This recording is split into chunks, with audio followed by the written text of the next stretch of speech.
Hello everyone, it's really lovely to have so many of you join us this evening for this webinar on PARPs, which is I know a topic that interests so many of you and that there are a lot of questions around, so I'm sure that it will be a really useful webinar, and it's great that the speakers have been able to commit the time and have generously offered to undertake this webinar for us. For those of you who don't know me, as Alice said, I'm the Head of Support Services. So just to say, please do get in touch with us. Support services are open 10 AM to 5 PM, Monday to Friday. And there are various ways that you can get in touch with us through our support line number, instant chat through our website, text or WhatsApp us. We can arrange Skype and video calls. You can email us, and we're also available through our online forum, the My Overcome Discussion Forum. There's myself, Catherine, Annie and Jo, and we'd really like to hear from you. We're there to talk anything through, anything that you want to speak about. We're there to provide information, and also just for a chat. If you just want to get in touch with us, please do, and we're always really happy to hear from you. So I'm delighted to welcome our speakers this evening and to hand over to them. We're joined by Gemma Roth and Fiona Holdsworth, who are gynae oncology nurse specialists, and Laura Cheetham, who's a clinical pharmacist, and they are all from Newcastle upon Tyne Hospital's NHS Foundations Trust. So thank you ever so much to our speakers, and I'll hand over to you.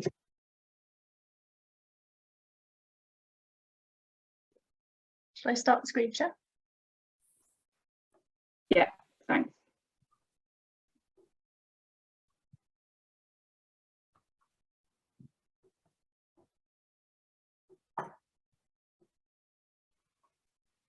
Okay, so I'm going to start off now. So hello everyone and welcome to PARP Life. Thanks for joining us, and we really hope we can make this evening beneficial for you. Next slide, please.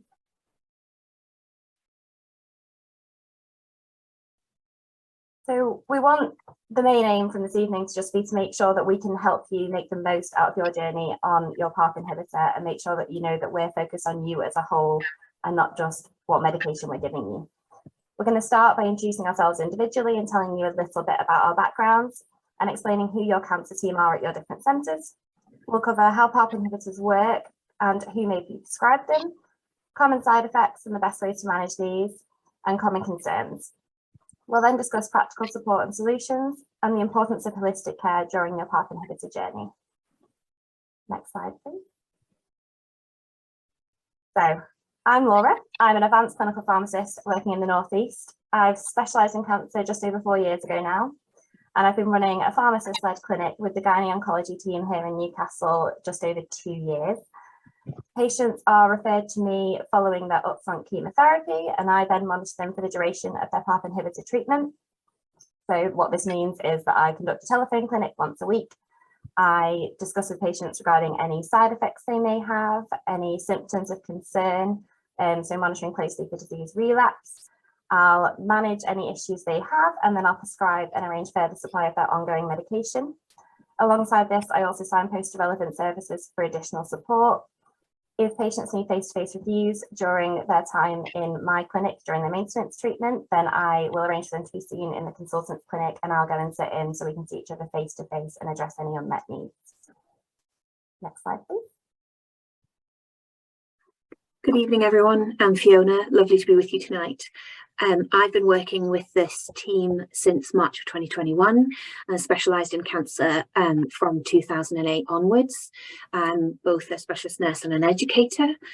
Within my specialist nurse role, I work in a nurse-led PARP inhibitor maintenance clinic that runs once a week across a day. I monitor patients during the duration of their maintenance treatment, and that's determined by the patient's disease, and make sure in that time that we deal with any side effects that they're experiencing, monitor signs for relapse and organise imaging as required. I also prescribe and make sure that they've got a continuing supply of medication, and I support holistic wellbeing and signpost to patients to relevant services. Next slide, please. Hi everyone, and thanks for joining. My name is Gemma Roth and I'm a nurse specialist in gynecological oncology. I've worked in cancer services for my whole career, which is over 11 years. I spent 10 years working at the Royal Marsden in London before I relocated back to the North East, and I've been working with the gynae oncology team for the past 3 years. A big part of my role is working on service improvement and offering holistic care to patients and their significant others. I run 2 surveillance clinics and also an on-treatment clinic for people who are having their chemotherapy. And I also have extensive time with the PARP inhibitor patients, both during clinics and afterwards. Next slide, please. So although everyone's journey is different, the management of ovarian cancer in general involves a stepwise approach which has input from many different specialists. So when a patient is newly diagnosed with ovarian cancer, they'll be listed for the Gynae Oncology Multidisciplinary Team Meeting, or MDT. These teams are made up of a whole host of different specialists. So you have your surgeons, so the doctors that do the cutting. You have the oncologists, and they're the doctors that diagnose and treat your cancer. The pathologists, who are the doctors who study the tissue from your tumour. The pharmacists, like me, who are the drug experts. The nurse specialists, such as Gemma and Fiona, who are nurses with an expert knowledge in that particular disease state. So in our case, that's gynecological cancers. And also the radiologists, who are the doctors who analyse images to have a look at your cancer and monitor for treatment response. Providing you're deemed fit at this Gynae MDT for upfront treatment, you'll be offered chemotherapy, and that may be with or without surgery, depending on your fitness level.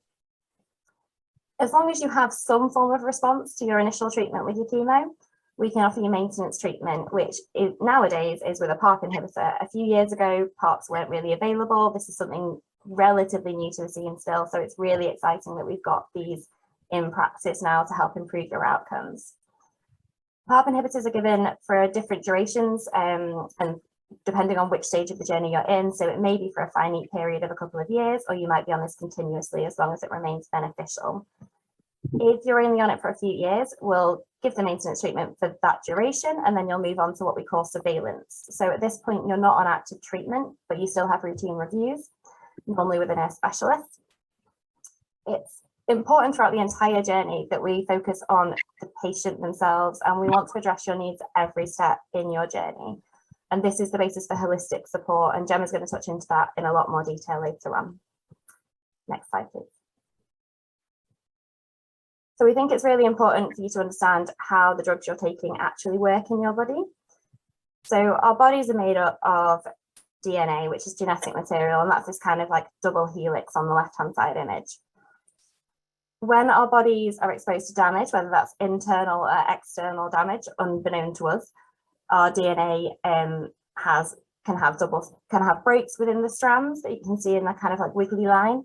And other issues can happen, and we need our bodies to work hard to try and repair those issues to prevent long-term damage. PARP is an enzyme or a protein that works to try and repair that damage to the DNA, and this repairs it in both normal cells and cancer cells. So the concept behind PARP inhibitors is that we can prevent that PARP protein from being able to repair your DNA, and that's depicted in the image on the right. So by blocking the DNA repair pathway, then your DNA can't heal itself, and this can stop the cells from being able to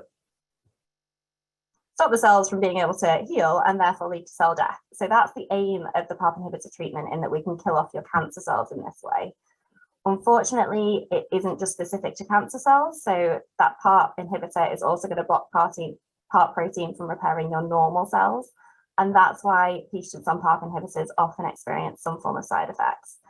Fiona is going to touch on the side effects that we commonly experience and see in practice in a bit, so we'll go into more detail about those later on. Next slide, please. So when a PARP inhibitor is prescribed, to be prescribed a PARP inhibitor, you will have ovarian, fallopian tube, or primary peritoneal cancer. The aim of giving the PARP inhibitor is to act in the way I've just described, and that should hopefully extend progression-free survival. So this is the time for your cancer to return, or the time for your cancer to start growing again if you still have disease left at the end of your upfront treatment. In theory, PARP inhibitors should also help to extend your overall survival, so that's how long you live. PARP inhibitors are most effective in patients that have BRCA mutations, so that's a mutation in your BRCA1 or BRCA2 gene, which can either be in your bloodstream or in the tumour tissue itself, or in patients that have something called homologous recombination deficiency, or HRD, which essentially just means there's something in your tumour that we're able to target with these drugs. However, they are still known to be beneficial in patients that don't have any of these targetable mutations. In the first line setting, we give it for a finite duration, and that is because that's what they did in clinical trials. So we give them for 2 or 3 years, depending on which agent you're on, but we know that there's a continued benefit after stopping the PARP inhibitor. In the second line setting, these can be given continuously. Next slide, please. So I've mentioned the first line setting, just to double check you all understand what that means. So first line is when you're started on your PARP inhibitor after your first round of chemotherapy. So you'll get your initial diagnosis, your chemotherapy, and then you move on to maintenance treatment with a PARP inhibitor. In the first line setting, there's 3 options that you might be on. So if you have a BRCA mutation, so that's a mutation in a BRCA1 or BRCA2 gene in either your blood or your tumour, you're eligible for olaparib. So olaparib is taken twice daily for up to 2 years. This can be addressed throughout treatment if you're not tolerating it, and obviously can be stopped at any point.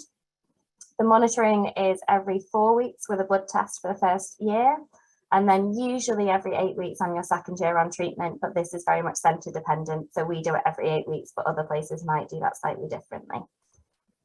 An alternative, if you have a BRCA mutation or if you have that homologous recombination deficiency in your tumour, is that we can give you olaparib in exactly the same way as if you were just on the tablets, but we'll add in an infusion of a drug called bevacizumab, which is given every 3 weeks for up to 15 months. Some patients start the bevacizumab infusion with their chemotherapy, others start it after they've finished their 6 cycles of chemotherapy at the start. So it's 15 months from your first dose. Whilst you're on the infusion, you get blood monitoring every 3 weeks. And then after you finish the infusion, it'll be every 4 to 8 weeks, depending on your centre. The final option here is niraparib. So niraparib can be given whether you have a BRCA mutation or not. So it's an option for those patients that don't have any targetable mutations in their tumour. It may be given if you do have a mutation, if it's deemed beneficial in that setting.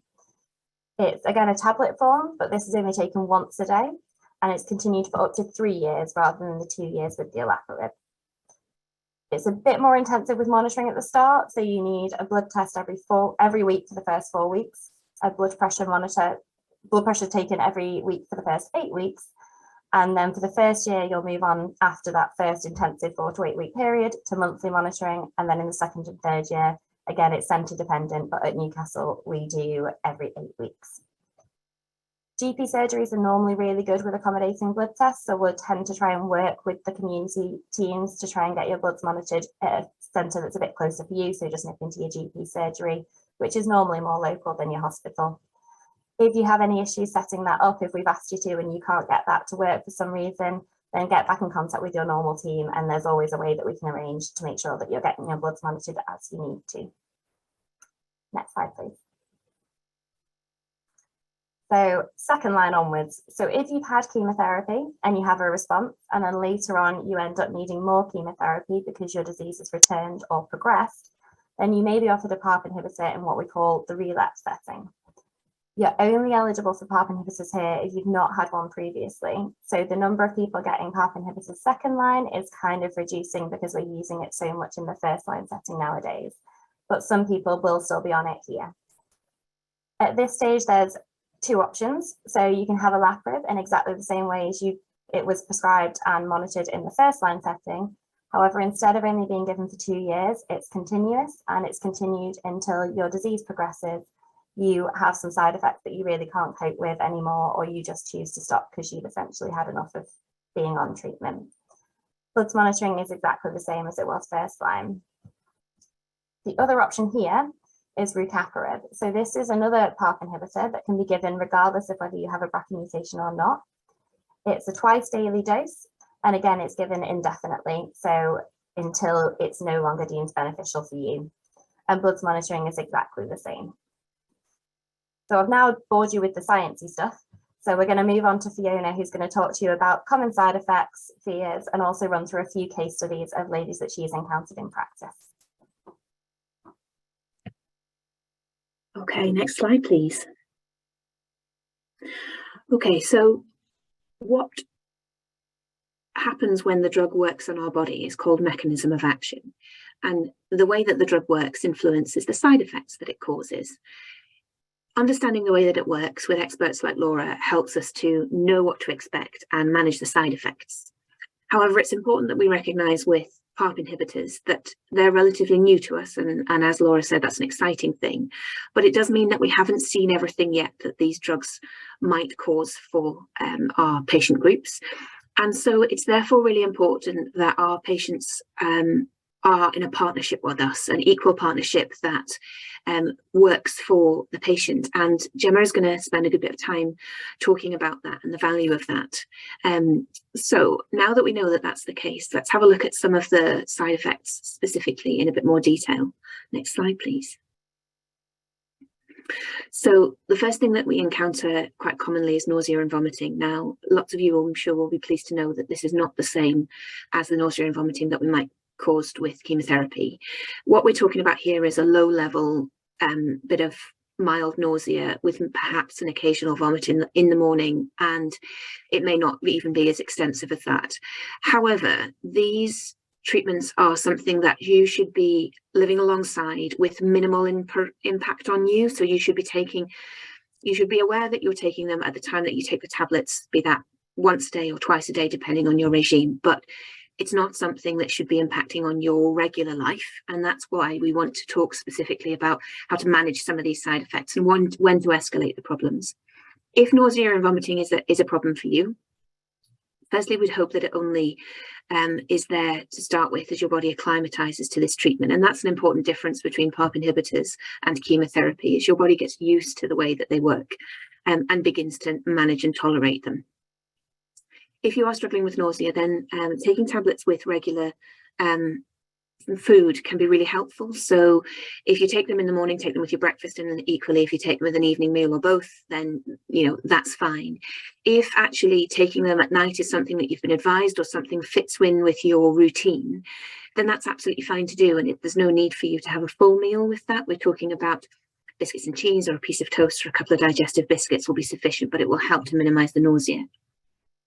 Also, eating smaller meals more frequently can be helpful. Doesn't feel like this should be the case, but the hungrier you are in some ways, the more nauseated you can be. So actually making sure that you stave off that hunger and you provide your body with regular fuel can minimize any nausea you're experiencing.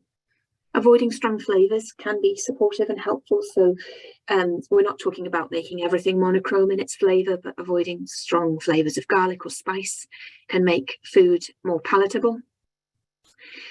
Ginger and peppermint, it's time for us to harness nature's gifts to us. And we're talking about here ginger biscuits or ginger tea plus a packet of Polos. The great things about these is they don't come in a blister pack that you have to pop out with a long list of side effects. These are natural things that do you no harm at all. So do use them to help minimize any problems. Be mindful of caffeine and alcohol. In no way do we want to say to people that you can't, when you go out for friends with a cup of friends for a coffee and a cake, that you can't have elaborate no foam macchiato syrup coffee covered things that you might want to have. And likewise, if you're out with friends for celebrating a birthday or an anniversary or just because you're out for dinner, doesn't mean you can't have a glass of wine. In fact, both of those things, in my opinion, should be prescribable. But just be mindful that both of them are going to affect your hydration levels and potentially increase your risk of nausea. So these two go hand in hand, mindful of your caffeine and alcohol, and also maintaining your levels of hydration. So we see on beauty adverts all the time, don't we, that maintaining your fluids and your drinking plenty of water makes your skin glow. And actually, unfortunately, that's really annoyingly true. And none of us stay as well hydrated as we should. But it's particularly important when you're on treatments like this that have a chemical that, once your body has processed them and made good use of them, need to be flushed through. Sometimes one of the things that we give advice on to our patients is a visual representation of how much you've drunk in a day. That might be a 2-litre jug that you have sitting in the fridge door. That might be one of these natty drinks containers that has sort of inspiring messages written on the side, as well as a measure of the fluid that you've taken. Or it might be something as simple as a bottle of water or juice that you can just see how much you've drunk and remind yourself to stay well hydrated. Absolutely, you can discuss anti-sickness tablets with your team. But if you need to do that and you need to be taking them regularly, then it might be something else that we need to be changing to make sure that this is more tolerable for you in an ongoing way. Okay, next slide, please. Blood pressure problems. For those of you that are on niraparib, this is of particular importance, as Laura told us. It's monitored regularly throughout your treatment with an intensive 8-week weekly monitoring to start with. And that's because we know that niraparib in particular can cause problems with blood pressure. The numbers that are on the slide are what the drug company recommend in terms of the process for monitoring and interruptions. In reality, your team will have a certain process, and likely what they'll be doing is partnering with the community GP team. The GPs are experts in managing blood pressure in patients who have cancer and lots of the community. So they will have a view on what the right things are to do at what interval and level, whether monitoring is required, whether an intervention with an anti-blood pressure medication is required, or indeed a tinkering if you're already on medication that helps support your blood pressure. Something for you just to be aware of. Again, a little bit like sickness, it's something that might acclimatize and you may not need intervention, but it might cause us to interrupt the treatment, and that's nothing to worry about. Next slide, please. Changes to bloods. So those of you coming to a PARP inhibitor following chemotherapy, you may be already aware of analysing a blood count, or if you've got access via an app to your GP reports, then you'll be able to see them. Essentially, there's two main things that we're looking at. One, to make sure that the PARP inhibitor that you're taking isn't suppressing your normal bone marrow activity. And the second is to make sure that your liver and kidneys are functioning well enough to get rid of the waste products that your body no longer needs, both in relation to the drug and also that it produces naturally in any one day. We should be talking with you about what your bloods are showing prior to there being any problems. But essentially, when your bone marrow, we're looking for three key things. We don't want you to become anemic. That could cause you to have those side effects that are listed there: breathlessness, fatigue, dizziness, and we don't want that. It's going to impact on your quality of life. If that is something that happens, then we can absolutely support with the transfusion. We can also interrupt treatment to allow your bone marrow to recover a little, and it might mean that we alter the dose slightly. Low platelet count, very fancy word, thrombocytopenia, much easier to say than it is to spell. Platelets are fragments of cells. They don't have a very long lifespan. They live about 7 to 10 days. So these cells can fluctuate much more dramatically, these counts, than for example, your red blood cells or your white blood cells might. So we can see a real dip in your platelet count when you first start on treatment, and that can cause bruising and bleeding and nosebleeds. And there's a case study that I'll talk to you about in a little bit more detail about when that becomes a problem and what we do about that.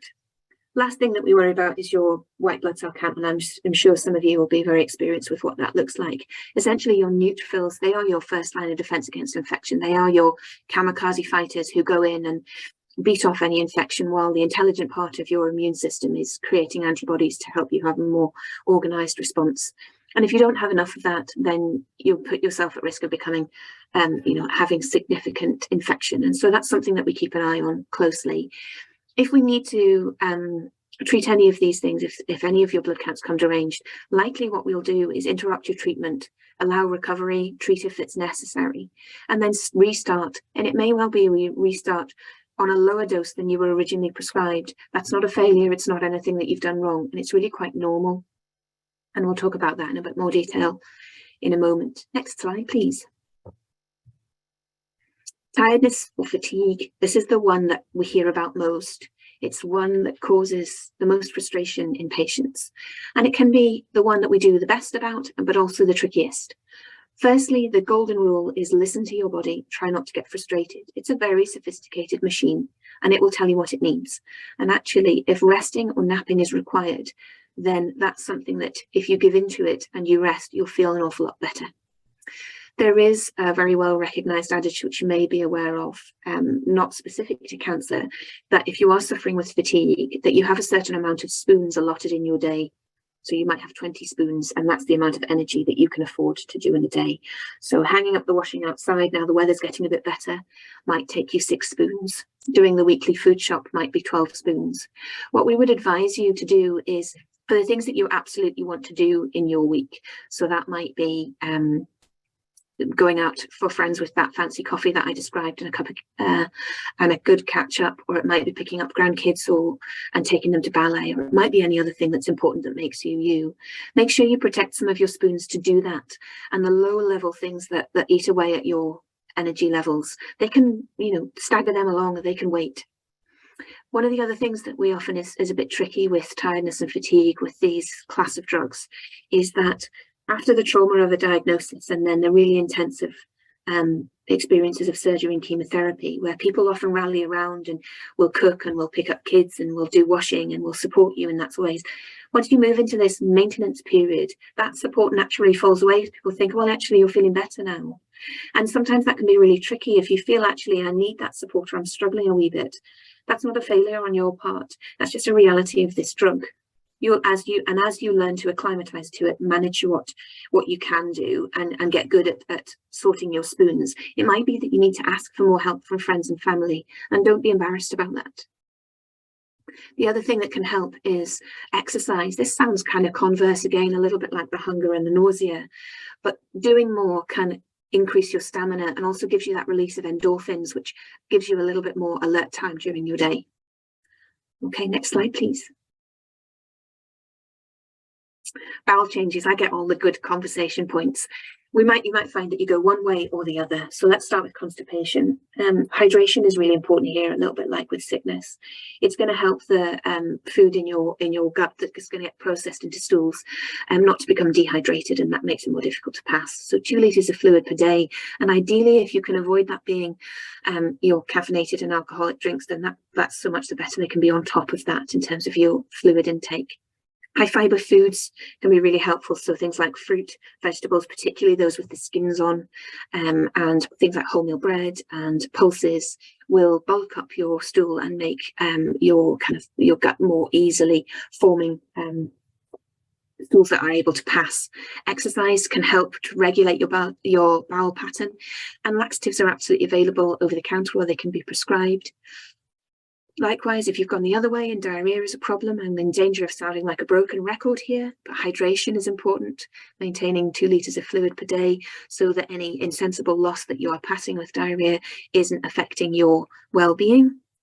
It is sensible to avoid alcohol and caffeine at this point because they can irritate the bowel, and likewise things that make your food pass through your gut a bit more quickly, so high fat and high fibre foods, not ideal during a period of diarrhea. Small and frequent meals, again, can be helpful to allow your body to have a continuous access to energy, but not asking too much of it at any one time. And loperamide, or Imodium as it's sold over the counter, can be a really helpful way to manage any persistent diarrhea. But like with the anti-sickness tablets, if you are needing significant levels of laxatives or Imodium or your anti-sickness tablets, then again, that's something that you should be sharing with your team, because it might be that there's alternative solutions that we can look to explore. None of these side effects I've discussed so far should be characteristic in your PARP inhibitor experience for a prolonged period of time. Next slide, please. Okay, so now we've looked at a number of the specific side effects. I thought it might be helpful to share with you some of the experiences of the ladies that I have worked with over the last couple of years. So the first lady came to her PARP inhibitor after surgery and chemotherapy, and she was in this intensive period of monitoring with her bloods and was doing really well, was tolerating the drugs well, was having no real problems. And then suddenly we saw her platelets dip down significantly. And remember, I told you they don't have a very long lifespan. And so it put it to a level where actually we needed to support her with a platelet transfusion. Now, that's something that can be quite intimidating, and platelets are very important to help you clot the blood and keep you safe from any kind of major bleeding episodes. But it's also something that's very safe for us to transfusion, and it's done routinely. So that's what we did. And we paused her PARP inhibitor and we allowed her platelet count to recover. Now, much as it can go down quickly because of that short lifespan, they also can bounce back up just as quickly. So once we kept her safe, then her platelet count recovered really quickly. I had a conversation with her at that point about restarting, and she admitted to me that she was really nervous, that it'd been a bit scary and she'd been a bit intimidated, and what if it happened again? So we kept her on very close monitoring with the GP and doing some bloods, and the GP team were brilliant. And actually, she stayed stable, and she's now been on treatment for more than a year. She's had a scan that showed no evidence of disease, and she's doing beautifully with no interruptions to her life at all from her treatment. The next lady that I spoke with struggled with what she described as a kind of chemical fog descending on her once she'd started her PARP inhibitor. She was experiencing significant lethargy where she just really couldn't be bothered. But more worrying for her was a memory loss. Now, she'd lost her husband, unfortunately, about 6 months before she started on treatment with me. And so we attributed in part her memory loss and problems to grief. But also there was a significant history of dementia in her family, and she was concerned about that. So again, we worked with the community team, and they did an assessment of any kind of dementive diagnosis, which proved to be negative, which was really helpful. So the next step we took was to pause the treatment to understand how much her PARP inhibitor was causing and contributing to her memory loss. And actually just within a week, things improved significantly. She felt sharper, she was able to retain more information, she felt less muddled. Again, what we did was reduce the dose that of her PARP inhibitor that she was taking and restarted after that week. She was keen to have another go, and that's what we did. And again, like the first lady, I stayed into contact with her regularly for the first few weeks, and what she reported was just feeling an awful lot better. That chemical fog continued to lift. And it hadn't returned as she restarted the medication. There were important things like she wanted to stay in her own marital home to grieve for her husband. Also, her granddaughter was about to get married, and she wanted to remember and participate actively in that day. And I'm pleased to say that 9 months on from where she was, that is the case. She is doing really well. She's living life, and the wedding went beautifully, and she has no more concerns around that. The next lady I want to talk to you about experienced troublesome nausea, and not characteristically as the treatment started, which was unusual for this drug group. So she had been going along beautifully for a couple of months, and then suddenly hit a period where she was really nauseated, and also she had some actual episodes of vomiting, and that was worrisome for us all. She lost a little bit of weight, and in the first instance we thought, oh, actually, are we looking at a movement in a disease? Have things changed here? So what we did again was pause the treatment and introduce an anti-sickness tablet. Now, it was introduced by us as the oncology experts. Community teams, we've said a few times, are really great, and they absolutely are. But in terms of giving the right drug for the right kind of sickness, that's where we specialise in our experts. So we paused the treatment, gave her anti-sickness medication, settled her back down. She was able to eat and drink more regularly. The weight started to go back up, and we restarted the treatment. We restarted it at the same dose, but what we did was alter the time that she took it. So she had been taking it in the morning, and that was very much her decision. She wanted to take her tablets and get them out the way. Then she wanted to go to work, and she wanted to do what she wanted to do and minimally think about the fact that she was on a cancer treatment. So we absolutely did that, but when it turned out it wasn't working for her, what we did was talk about how her life worked. And she and her husband after they'd had dinner, they sat and had a cup of tea and a debrief on their days, and then they watched something that they chose to engage with on the TV.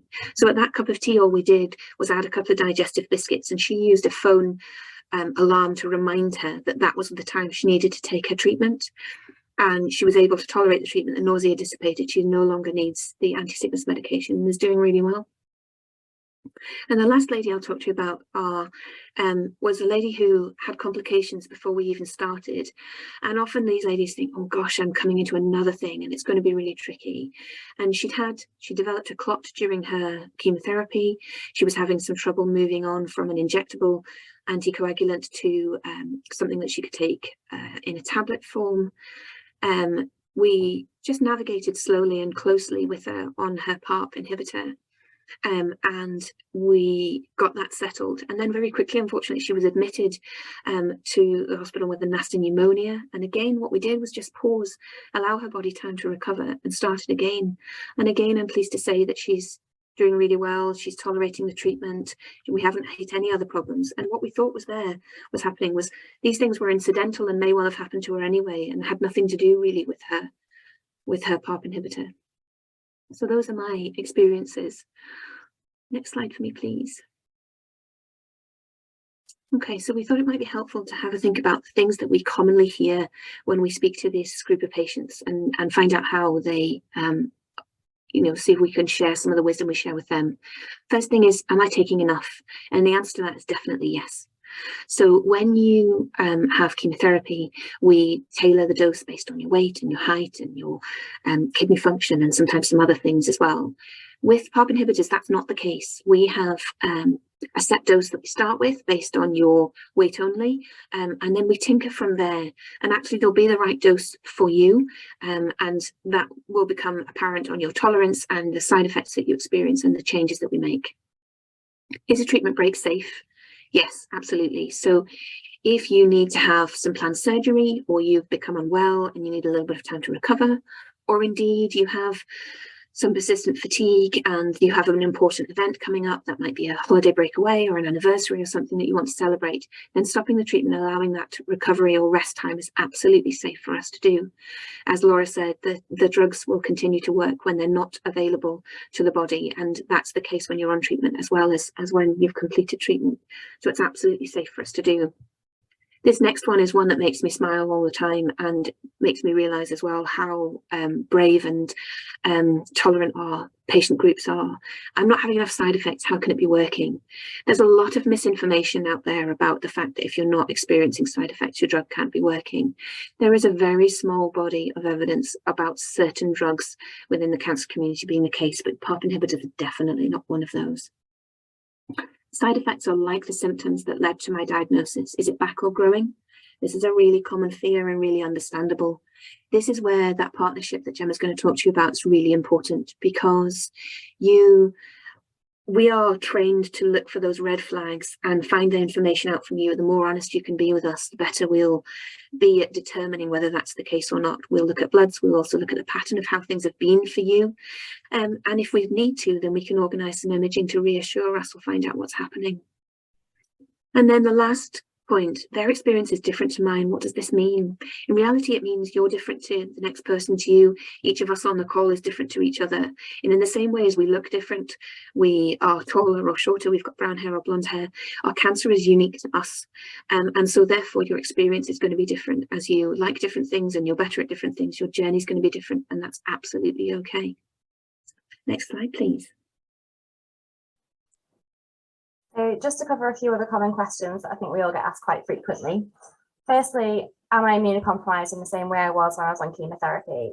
The answer to this is no. So with chemo, we're kind of giving you a bit of a hit to your blood counts every 3 weeks. So they're going to rise and then they're going to dip again when we give more chemotherapy. With the PARP inhibitors, we're giving you a constant level. So your blood counts might get a bit upset. As Fiona's discussed, they can upset things that can, your white cell counts, which can fight your infection. But we're trying to get you at a level where those counts aren't affected. So if your neutrophils are really low, which are your infection fighting markers, then we'll pause that and reintroduce at a suitable dose once they've recovered. So at no point should you be really immunocompromised in the same way you are during chemotherapy. So you should be safe to get out and about a bit more and kind of live as normal a life as possible. What about traveling abroad? So yes, please do. Please go on holiday, please have fun, please live the best possible life that you can, because we're not giving you chemotherapy anymore where you're stuck coming to hospital every 3 weeks. We want you to have your life back, essentially. If you need support with travel insurance, just get in contact with your team and we're always happy to help guide you in any way you need. Another thing we can do is write you a letter to say that you are on, this is your diagnosis, this is your treatment. Please allow you to keep them on you at all times. So please, please, please don't put these medications in your hoard luggage you're flying, not just because they're really expensive, but also because we don't want you to ruin your holiday panicking that your PARP inhibitor has got lost if your luggage goes missing. So keep them in your hand luggage, take them with you, and go and enjoy your holidays. If you're having trouble swallowing the tablets or the capsules, unfortunately, all the kind of drug companies tell you that they have to be swallowed whole.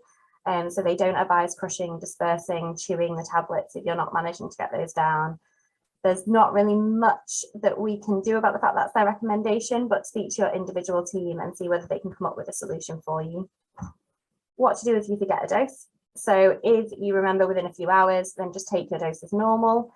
If the dose that you've forgotten about has been forgotten and long enough that you'll do your next dose, please don't double up. We don't want you taking 2 doses at once. So just forget that dose. It's not going to make any difference in the long run, and just take your next scheduled dose as planned. And finally, what about scans? So this might be different depending on where you're receiving treatment. At Newcastle, we'll scan you at the end of your chemotherapy, with or without surgery, and we'll then use that scan as what we call your baseline scan for your maintenance treatment. We won't routinely scan unless you were to develop any symptoms of concern that might indicate your disease is coming back, or if your cancer marker starts to rise. Aside from this, we'll only scan you when you're reaching the end of the 2 to 3 years on your PARP inhibitor, if it was first line, or potentially in the interim if there's anything that we're worried about, or if the end of treatment scan showed something that we just want to check up on. But normally we won't scan patients whilst they're on their PARP inhibitor unless there's a specific reason to do. So other centres, I think, do scans every 3 to 6 months. So it's just something to discuss with your own personal team. So hopefully we've covered everything between Fiona and myself about PARP inhibitors in general. So I'm now going to hand you over to Gemma, who is going to talk about holistic care during your PARP inhibitor journey. Thanks, Laura. Next slide, please. So hi everyone, and thanks again for joining. So as mentioned earlier, I'm a gynecological oncology clinical nurse specialist. I, however, work predominantly with the medical oncology team. So that's the chemotherapy doctors, and these are the doctors who prescribe the PARP inhibitors. And what I'm going to do is I'm going to spend some time talking about holistic care. Next slide, please. So what is holistic care, and how can it help you while you're on your PARP inhibitor and beyond? Well, when we talk about holistic care, what we mean is caring for you as a whole person and not just looking after the medical issues you have. So this means considering all of your needs, including psychological, social, and spiritual. This, however, should be bespoke for you as an individual, as everyone's needs are very different, and what's important to one person will widely differ to another. Next slide, please. So why are holistic care needs so important? Well, there's been a lot of research into this area, rightly so, and NHS England have done a lot of work looking at improvement in cancer services. And what the evidence shows is that being cared for holistically contributes to a better understanding and identification of your concerns, but it also enables early intervention and diagnosis of side effects or consequences of treatment. So this is really, really why it's so important we're caring for you as a whole person. Next slide, please. So who can help you consider and explore your holistic needs? Well, I'd like to think that most of you have met or know a nurse specialist throughout your pathway on treatment. However, being realistic, for various reasons, this is not always possible. But I would really encourage you to speak with your medical oncology team to see if there's one available for you to access if you haven't already. Now, due to workload, it's not always possible for nurse specialists to contact each patient individually, but I can assure you that we're really happy to be contacted by patients who need help and to discuss what support we can help with, but also do what we call signpost you to other areas that may be beneficial and helpful. If for any reason there's not an available nurse specialist, there's plenty of other places you can explore to get some help in this area. Macmillan are really helpful with signposting to various agencies. Charities and organisations like Overcome and local charities also do a lot of work to help patients holistically. I would also recommend Cancer Care Mapping, which is an online facility where you just pop in your postcode and it will let you know all the support available in your area. It's really important to address these holistic needs, as they are just as important as the physical needs you may have while on your treatment and beyond. If you do have access to a nurse specialist, please do use them. They are there to advocate for you and to help and support. If you don't, all is not lost. There's still plenty of people and places who can help you. Anyone whose care you are under, whether that be a pharmacist, advanced clinical practitioner, nurse specialist, or doctor, can all help you address your holistic needs. It might be, though, that you prefer to confide in someone personally close to you. who can maybe come to appointments with you, and that's great too. The main thing is it's really important that you and the team can have transparent conversations and be open and honest with each other. And sometimes having someone else to be a voice for you can be really helpful with this. Next slide, please. Now, we find a lot in the weeks following completion of treatment that patients struggle psychologically. There's been a fight or flight and survival mode throughout the treatment, and sometimes the gravity of the situation only hits home once that treatment is complete. Now, along with going on a new medication like a PARP, which in itself raises questions and concerns and heightens the level of anxiety, it can all be a bit overwhelming. So it's really important, therefore, that we make sure everything is in place to support you from the transition of active chemo onto a PARP. Something we call survivorship is a very common problem amongst the patient group, but there is so much out there that can help with moving on and living a full life whilst on your PARP inhibitor and beyond. So it's really important that we make sure we're helping you to address any issues that there may be to help you do this. Another big issue we experience is what we call failure to report, and Fiona's alluded to this slightly earlier. We really don't want there to be a fear of reporting any problems you might be experiencing on the PARP. This is really important, as this type of information will enable us to help the teams get your dose correct or make sure that the drug is the correct drug for you. And it's certainly really quite common when starting on this medication that we need to play around with doses. What I would recommend is making sure that you share with your key person, whether that is a nurse specialist, a doctor, or a family member, how you're feeling. So this can be addressed at your appointments. Please, please don't be scared to tell your team how you're really feeling, as often they'll really be able to help. Next slide, please. Some of you may be aware of what is called a holistic needs assessment, or HNA. I absolutely love these. This is one of the best ways to capture if you have any extra needs that the team can help you with. So the one you're looking at now on the screen is the Macmillan HNA. There are various forms around, and you can access them online if you wanted to fill one in yourself, if for whatever reason you haven't already been offered one. In all honesty, it may be that you've actually completed one of these without realising it. As professionals, we are constantly asking these types of questions. It may just be that you haven't been given the actual form to fill in. So be reassured that these are things we're taking into account all the time when we're looking after you and talking to you. So these can be quite helpful as prompts for things to consider and think about, just in case they haven't popped into your head yet.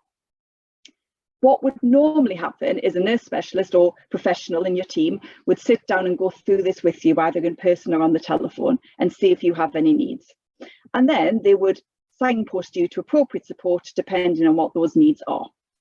So a few examples: it might be that you live alone and are struggling, in which case they would signpost you to the GP to assign a social worker or a caseworker. It might be that you have unresolved symptoms we can help you with, or it might be that you're struggling psychologically, and then the team can talk about some counselling services or charities that may be able to help. The HNA can be revisited at periods of time.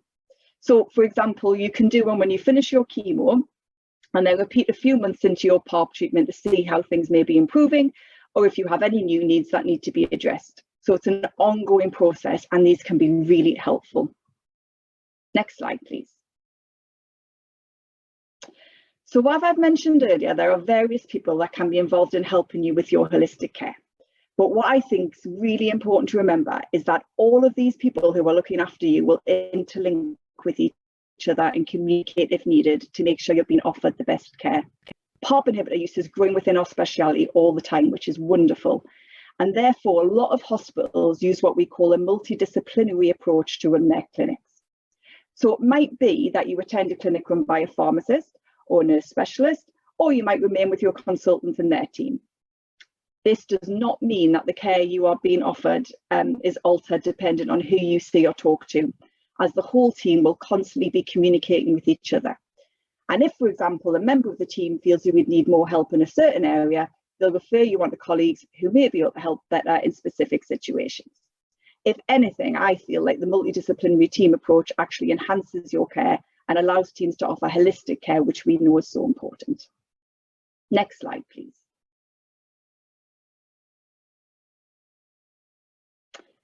So just to round everything up and focus on some of the points made by Fiona and Laura, I just want to go through a few things that we're aware of that can potentially help you whilst on your treatment and beyond. So, educational expectation. Your team should always be very honest with you and fully inform you to the extent that you want to be informed.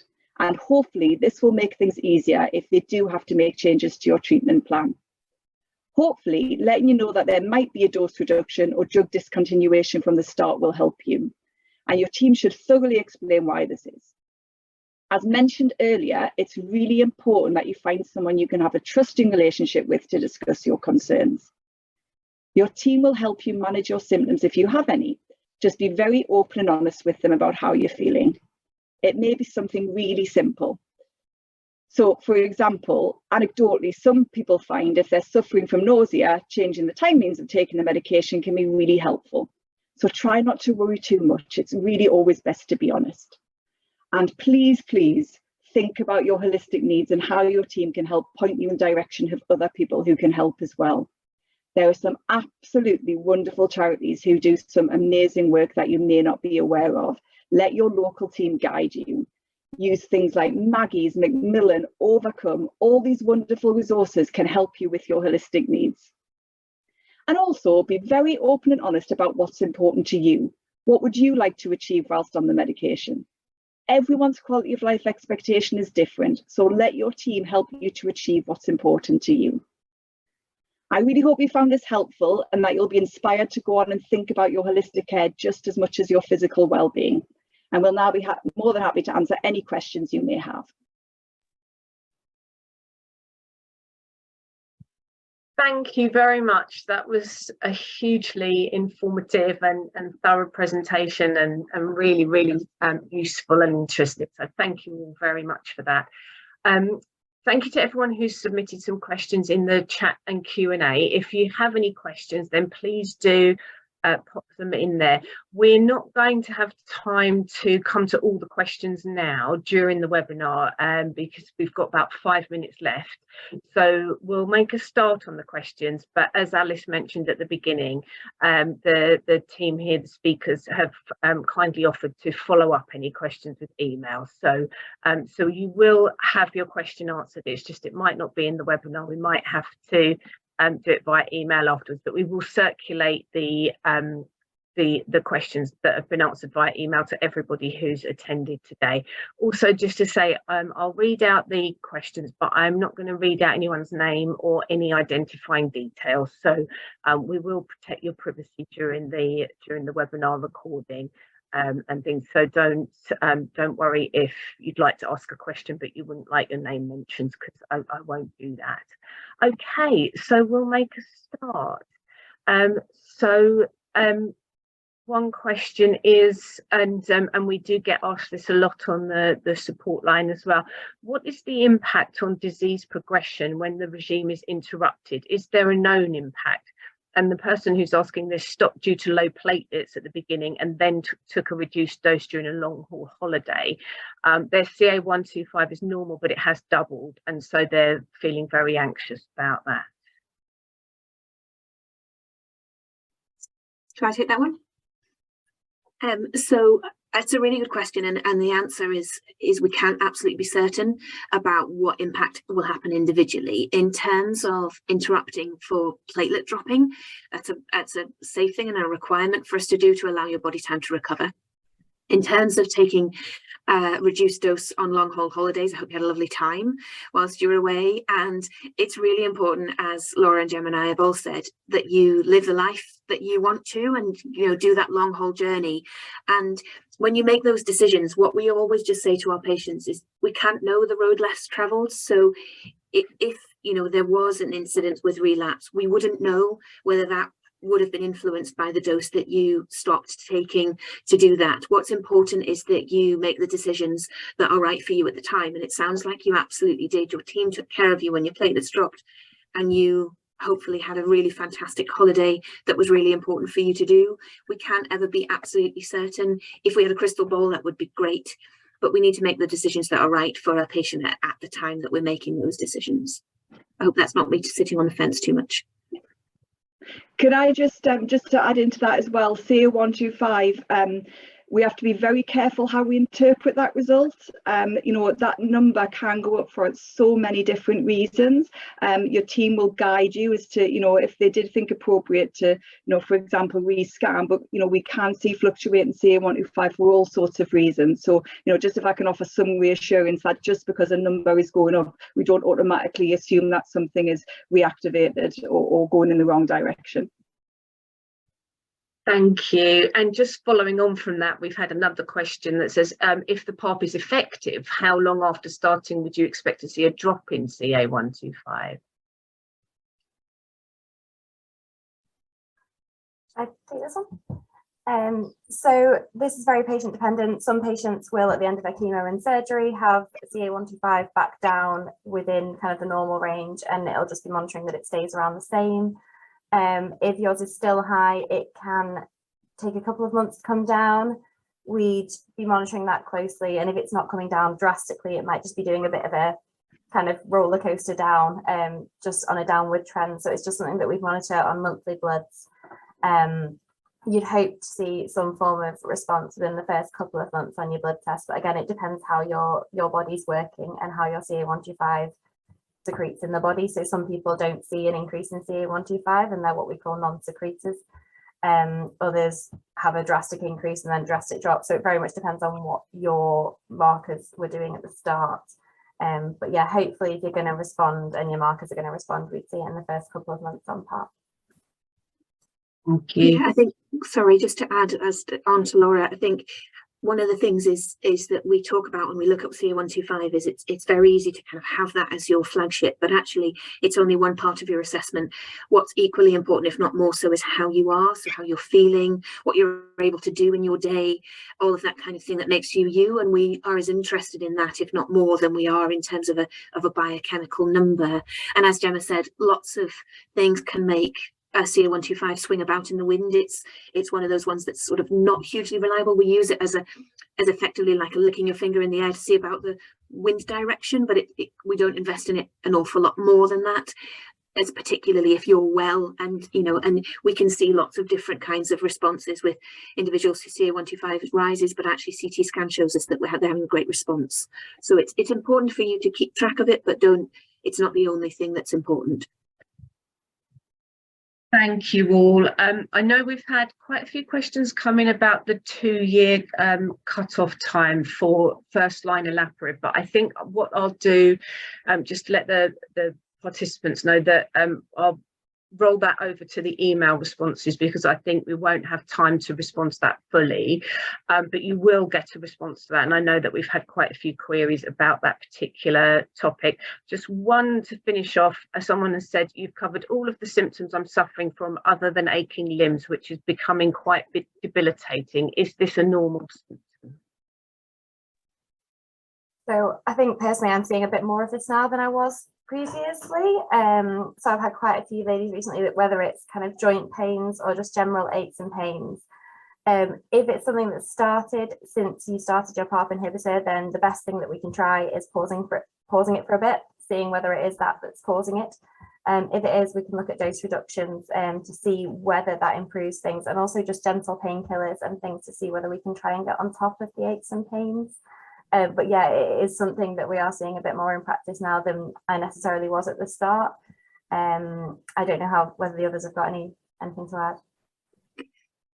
Yeah, I would agree. I think there's something that we're becoming a bit more aware of. I think with any treatment that works on the body, we're aware that if you've got an Achilles heel, so if that's an old injury or perhaps an arthritic joint, then that can become more painful. In terms of generalized aches and pains, I'd echo exactly what Laura said. The other thing I'd advocate is kind of gentle exercise to make sure that you're supporting your skeleton, and it's really important that we understand how much the PARP inhibitor is contributing to that. It's often easy for us to say, is it related to this? But actually, we don't want to put everything down. So pausing and thinking, actually, this is still going on. It might be that it's worth doing some other investigation, speaking with your GP team. Is there a skeletal survey that we can do? Is it worth us having a look at joint spaces and things like that? Would this be happening whether you were on the treatment or not? Sorry, final thing, chiropractors, acupuncture, things like that as well are quite good for alternative methods to try and help. Great, thank you all very much.